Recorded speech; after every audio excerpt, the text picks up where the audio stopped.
Amelia Sadler is a senior at Dexter High School.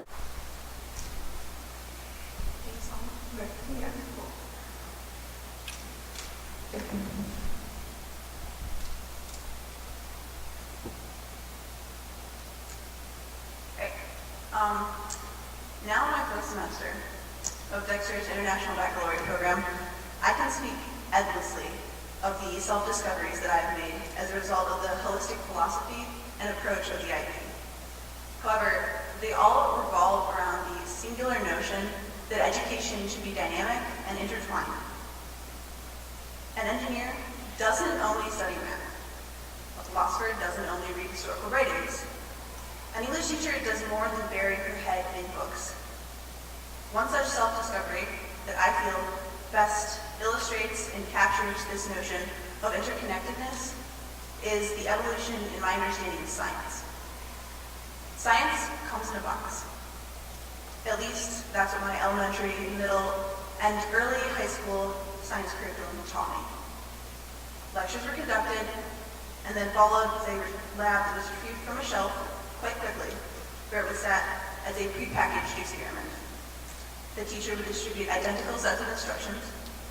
Each student would follow those instructions to achieve the exact same predetermined result. Voila! Science. For a type A idealist like myself, this kind of manufactured lab work suited me just fine. I didn't mind or acknowledge the fact that it was rather unrealistic and only tangentially applicable to the real world. But that certainty that, if followed, the procedure would give me a perfect result was reassuring.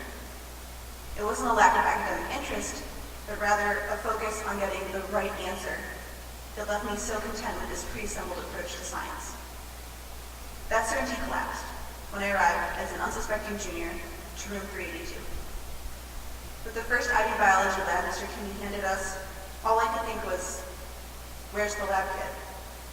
He spoke with phrases like, design yourself, and account for errors, while writing a list of only potential materials on the whiteboard. There was no worksheet, just a ballpoint pen and college ruled paper. I was to conduct, construct, and conclude a lab with total autonomy. Surveying the lab equipment, all I saw were the tools to measure liquid diffusion in cubes of agar, enshrouded by potential error. I asked Mr. Kinney, how could the simulation of cell behavior possibly be recorded without pre-measured values? How could I ever get the right answer? You know, the one that was sitting on the answer key somewhere in his desk. He smiled, and I was met with a simple answer. Account for the errors in your lab report. That was my first realization that science doesn't come in a box. Error. That is real science.